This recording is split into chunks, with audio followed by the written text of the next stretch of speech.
Welcome to the Schmidt List, the podcast for people dedicated to managing successful projects, developing impactful products, and building engaged teams. And now, here's your host, Kurt Schmidt. Andrea, thank you for joining me on the show today. It's my pleasure to be here. So you're at the Women's Foundation. Tell me a little bit about what the Women's Foundation is and what your role is there. The Women's Foundation is a statewide community foundation focused on gender equity, and I am a development officer there, which means I do fundraising and community building. I'm very, very lucky to have my job. I love my work there. I love the Women's Foundation. Well, and you're here on International Women's Day, which is very exciting. Yeah. It's kind of like, kind of a crescendo, right? Like everything you do, right? Right. Well, yes, definitely. So how did you get to where you're at now? I know you have a background as an events manager and you've done a number of different things. Like what was kind of the journey that led you to where you're at now? So I think that there's sort of a theme in the work that I've had and the work history that I've had in my career path has been relationship management. I started in retail as a sales manager. That's something that I really love to do and did a lot of work to recruit and hire and train really great salespeople. And that was recognized in my career. I was sort of the training ground in every store that I was in. Folks would take the great people that I had in my department and pull them into other departments. So steal your people. Yeah, exactly. And that was recognized early in my career. And then I went from retail into staffing because I was a really great recruiter. Yeah. And in staffing, I worked in both legal, administrative, and eventually in finance and accounting. And then from there, I went into fundraising and development. So sort of this windy road that led me to what I'm doing today. That's cool. So in what did you, early on in your career, and you said relationship management, what were some of the things you relied on in order to make sure that you were good at relationship management? Was it something natural built in, or was it just tried and true? Like I tried this thing and I screwed it up and now I learned not to touch that hot stove again. That's funny. I think one of the things that's consistent is that I'm very curious. I really enjoy getting to know people. I'm very curious about people's stories. I love listening to every little detail about someone's life and really enjoy getting to know people. So, I was talking with one of your staff when I arrived here this morning, and I was really curious to know about her job and how she got to be here and, what she does for her work and things like that. And I actually want to know. And that's something that makes it easier for me to talk to people, to get to know, when I was in staffing and I was talking to people about their business and getting to know what their needs were and in terms of what they might be looking for to hire people, I would ask questions about, how they named their business and why they chose the product that they have and things like that. And I don't know that other staffing consultants would ask questions the way that I did. So those sort of, being genuinely curious about someone, those are things that served me well. One concept that I've explored over the last few years is this concept of active listening, where you're kind of removing yourself from the conversation and you're focused on the words that somebody else is saying, and you're removing kind of any emotional impact that their words might have. Or is that something that to kind of come natural to you because you're just trying to push through the curiosity? You just really want to know, right? So you're not you're not necessarily. I find it interesting because I know some people that actually have to really work hard at active listening versus where it comes natural to some folks. Well, I do think that it's a common thread in terms of the work that I did then and the work that I do now with my donors, that I do have to remove myself from the conversation a little bit. It is about them. I, of course, have, goals. I have things that I need to get the conversation to. I need to be concerned about strengthening their relationship with our organization. But it ultimately starts with them and what their goals are and what they're looking for, what they want to do with their assets and where they want their, how they want their gifts to change the world. That's really what we're getting to. But so I have to sort of keep this agenda in the back of my mind. But ultimately, they're guiding and steering the conversation as well. Yeah. And they're in the driver's seat in a way. Yeah. And I just recently did an episode on how to sell yourself. And I did it kind of tongue in cheek because it was really about what it came down to is that understanding what value you have to offer somebody and then extracting the value that they're looking for, right? And being able to kind of find ways to pair those things together kind of builds a good relationship with somebody, right? And especially like when it's the type of work you're doing where people that are donating and giving money to the Women's Foundation are getting a lot of value out of it, but they might not understand it right up front, right? Mm-hmm. So you've got to kind of walk them through and explain in their context why this is valuable, right? My role is really to help them understand what impact their gifts are making, what kind of impact the work of the Women's Foundation is having on the issues that we're trying to change. Yeah. And so what are some techniques that you found over the years in terms of that networking and an ability to communicate? What are some things that have worked well for you? Things that, is it all just come natural, or have you because yes, I'm so naturally talented. Obvious. I'm sitting here looking at you going, obviously naturally talented. But I'm guessing there's parts that were challenging and that you felt like you needed to work on and focus on. What are some of those areas that you spent more time trying to get better at when it came to networking and communicating? I think that there's a difference between making everyone your friend, which that is the part that comes very naturally to me, is making people feel comfortable, making people feel like I'm someone who's easy to talk to, and then making people feel like I'm someone who knows my stuff. Yeah. That's the part that's actually a little bit harder. Okay. I remember having a conversation with, a trusted leader about, if you ever watch Top Chef, it wasn't actually Top Chef. It was the next Food Network star. They talk about, you can't just describe the food as delicious. Like that's like almost a forbidden word right. Because delicious is not a descriptive word. It's like saying something is interesting. Exactly. Exactly. That's that Minnesota nice word. Right. That's interesting. Oh, that's interesting. It's actually, you have to go a little bit deeper and you have to be able to talk about actual flavors and describe texture and give context. And so that is something. Paint a picture, right? Right. Yeah. That's something that I feel is something that I am constantly working on.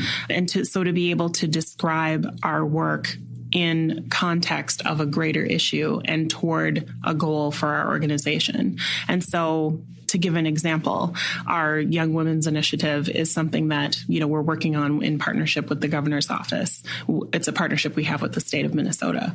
So to be able to talk about, not only are we working on the issues of, trying to change laws in the state so that we can impact, create greater opportunity for young women, but also we're partnering with young women and lifting their voices to a greater level, making sure that young women are participating in the process and in shifting conditions in our state for them, giving young women from all walks of life a voice in the process of changing the state to have better opportunities for everyone. So being able to help people understand how we're shifting conditions, how we're making the state a better place for everyone, and how by focusing on young women of color, young women with disabilities, young Native American young women, how by focusing on young women who are experiencing the greatest disparities in our state, that by lifting up those folks, we'll be able to create greater opportunity for everyone in our state. That's really the way that we're able to let everyone know how our work is impacting everyone. Yeah, that's exciting. I mean, it sounds like fun work, though. It does. And it's something that, like I said, I'm very proud and I feel really fortunate to be able to be a part of. That's cool. So tell me about, if you were to give somebody advice around how to paint a picture better, right? How have you learned to kind of broaden that scope, right? To is there techniques or tricks or things that you've come up with in order to help you get past and then just saying the generic words, right? To really focus on that. Is it when you approach the certain person, you're kind of, who is this person and how am I going to paint a picture for them as an individual? Or is it, how do I best communicate this picture to somebody? No, I think it's definitely individual. It depends on the person that you're talking to, because everyone has different things that they care about and everyone has different sort of triggers and interests and things like that. So it's very individualized. Particular people have particular passions. They do. People are particular. And when you were an event manager, I'm guessing a lot of those skills also translated well into what you're doing now, because you're having to kind of wrangle a lot of people and get them to do things, but you can't necessarily tell them what to do, right? You're not the boss of them necessarily, right? You know, but how have you found best ways to kind of communicate that message and influence? Is it constantly reminding people of the value of what this impact they could have is it showing them what would happen if they weren't involved? Like, what are, you know, like, well, I think you're first starting from this idea of a shared or common goal or vision. I mean, that's really important. What are we all here for? Yeah. Because, you know, removing yourself, again, making sure that it's, you know, I know in every case, it's not about me. I won at one point in my retail career a Gumby Award. Ooh, tell me more about that. For being the most flexible partner, whatever. That's really funny. It was funny. It was actually like a full, like this big plastic Gumby doll. It was almost like a Oscar, so to speak. It was like an Oscar theme at this award ceremony that we had for all of the managers, and I won the Gumby Award. Anyway, and now I don't have that big statue anymore. I don't know what I ever did with that, but I do have, just to remind me, because it was meaningful to me, I have a little tiny plastic Gumby on my desk, but just to remind me. And I think that is a really important trait to remember, to be flexible, and that it is something that is not, you know, just roll with it. It is not about me. It's not, you know, I can remove myself and my ego from this situation and from most situations. That's interesting. But anyway, so I think having the ability to remove yourself from the ultimate goal, that the goal is more important than any individual. And I think that that's something that we all sort of need to be reminded of from time to time, everyone on the team, in terms of getting the event or whatever the project is ultimately done. And then I think communication is really important. Whether, you know, I'm in the role of event manager, I'm usually you're the project manager, so to speak. So you're managing a timeline, you're managing budgets, you're managing vendors, you're managing a team of people who are each responsible for some part of getting the event off the ground. I'm rarely the talent. I'm not usually, you know, someone who's going to be in a speaking role during the event. So you may be in that role of, you know, talent management. Right. Yeah. You may be someone who is, you know, greeting and wrangling speakers. You know, you may be that person. Maybe you have somebody that has to go get extra chairs. Exactly. Or like, you know, some water, or, you know, make sure there's water at the podium, or, you know, whatever. I mean, who knows what you may have to do.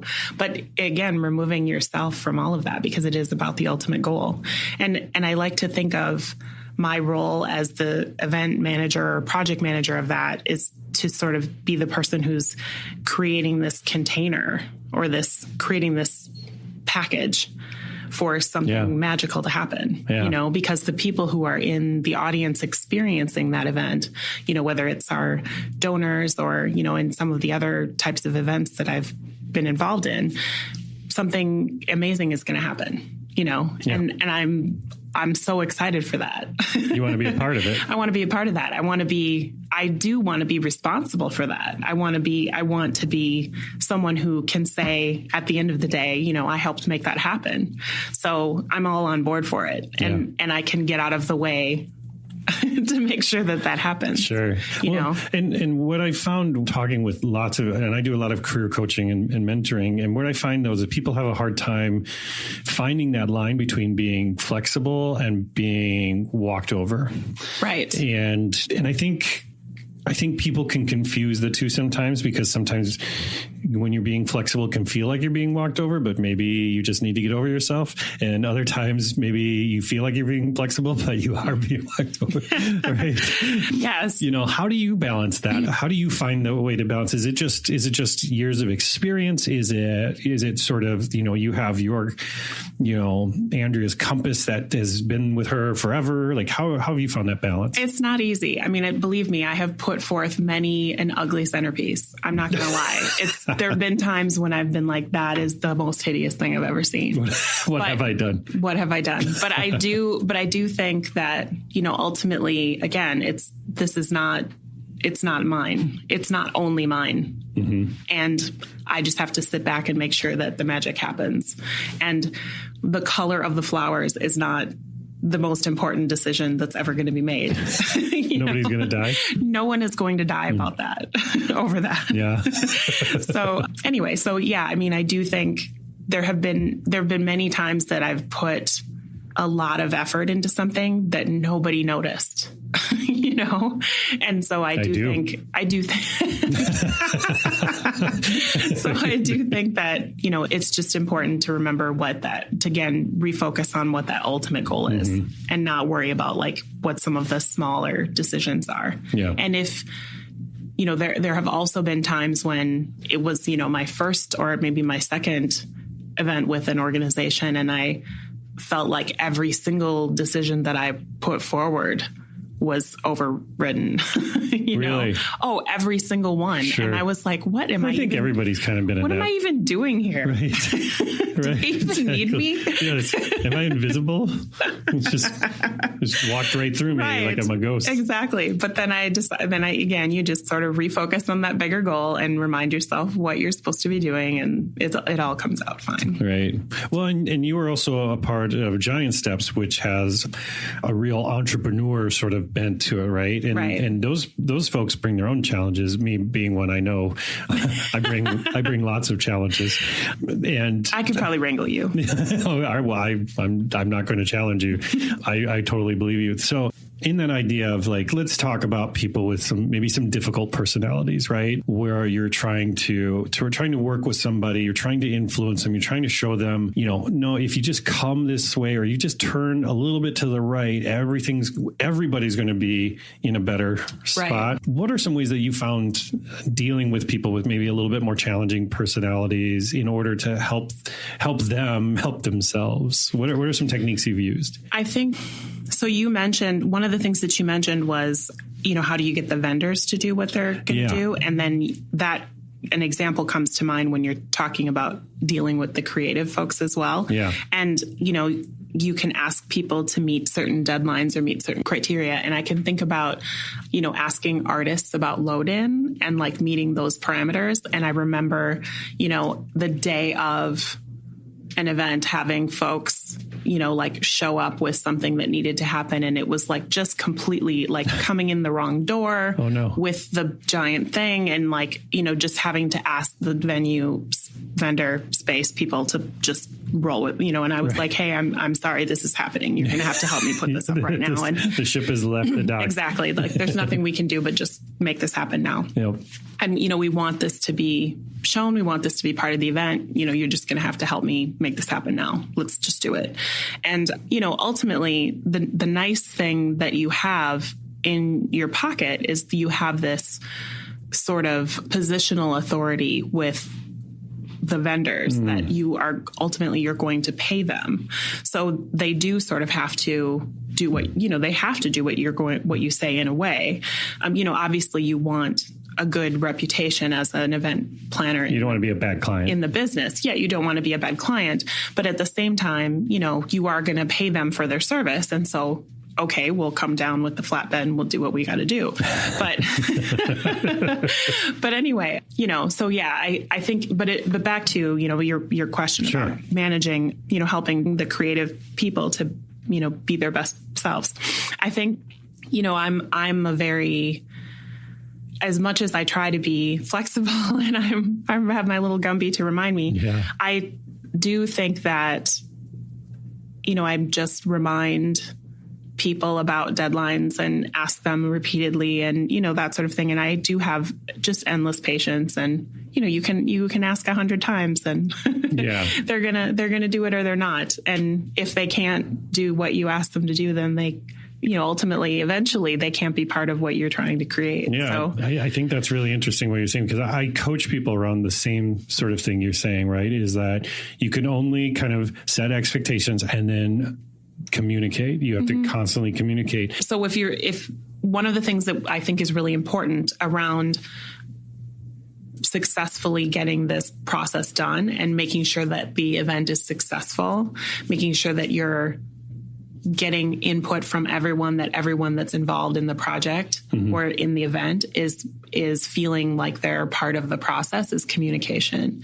And so communicating, reporting up, making sure that everyone in the team feels like their work is moving forward, that everyone is on the same page. So there's a few ways that I've seen that work really well. One is like, verbal check-ins, whether it's like, the entire, like at the foundation, we do a morning check-in where the whole team, anyone who's there in the morning, does so it's pretty regular, like a right? stand-up meeting. Yeah, we do like twice a week in the morning. And, that's something that, as we get a little closer to the event, we would all check in a little bit on what's going on with the event. We also do regular report outs to the leadership team about how the work is moving forward. We also have a workflow. I'm trying to think of what the word is, like a roadmap kind of. Yeah. How do we, it's like a particular name for it. Yeah, it'll come to me. Okay. And that's a way that we talk about, how the work is processing, because there's like timelines on it and that sort of thing. And anyway, so there's a lot of different ways that you can communicate like the process and making sure that people know what's happening and how work is moving forward. Right. But a really important thing that I think happens after the event is the debrief. And so we always schedule that. I have always scheduled that before the event happens. Like we know when that debrief is happening, like whether it's the next day, if it's, a week within the week, but if the event's on a Friday, then the debrief happens Monday, like as soon as possible, as you're all back in the office after the event. And everything's happens. Fresh in your head. Exactly. With Giant Steps, I think Susan scheduled it like, within a week of the event. And you can do this a variety of ways. We've been using the 4NS model at the foundation, what I wish for, what I think went well. And, I've seen the, plus and delta, or, what worked, what we want to keep, what we want to improve, there's a variety of different ways that you can do it. But what I think is really magical about this is you see team members recognizing each other. They say like, oh my gosh, Kurt did this awesome thing at the event. Like, oh, I saw this happen. Or like they're lifting each other up and recognizing each other. I love that. You see people saying like, oh my gosh, we can never have that color flowers again. No, I don't mean to bring that up again. That's always, not a sore spot. It's always the damn flowers. It's always the flowers. It's always the flowers. But there's, you see people saying things about like things that they really, truly can't have again, like mistakes. But you also see, things where we, if there's any way that we dropped the ball or that we really need something we missed. And then you also see the thing that I really look for are what is truly, truly important to the leadership. If there's something that I missed, like did I not know that one of our executives thinks this is something that's super important and I didn't know it? Yeah. That's something that I'm listening for and paying attention to. Yeah, that's interesting. I found that kind of post-mortem technique, here's where I found the value in it, and you tell me if you also see the value in it, is that because during the event or during the time when that big thing is happening, if people know that the space has been created on the other side of it for them to vent or complain about things, they can really focus better on the event instead of stopping what they're doing and saying, does anybody else see what I'm seeing? Like they can file it away and know that they can have that time and that space to express that in the future. Have you seen that? Absolutely true. Yes. And they know that there's a provided space, but also a safe space. Like it's okay for you to say. It's meant for that. Yes. Yeah. It's okay for you to say something went terribly wrong, or it's okay for you to lift up something that went amazing. So either is absolutely welcome. And I think that's really important. Yeah. Interesting. Really important to the process. Yeah, because, I've also done that same technique kind of up front before projects where we talk about what could go wrong and what are some things. Because again, a lot of times everybody's very excited. We're planning all the fun stuff that's going to happen, and we're talking through all the great time we're going to have, and all the this year we're going to have but also talking through some of the things that could go wrong. I found to be very important, and I've had feedback from other people. They're like, why are we focusing on this negative stuff? Like because you need to anticipate that. Yeah. You need to plan for the worst. And you should need to have a plan B and C. Right. And you should do it as a group because even though maybe you're the event manager, maybe you can't think of everything, right? No, absolutely. And so you've got all these people around you. Like I've done this before too with vendors where I've said like, what are some typical things that you've seen gone wrong with projects like this? And asking them to say, well, sometimes the stakeholder isn't totally involved in there. They disappear mid whatever project or whatever. Or we've seen this. And I'm like, oh, these are good things to know,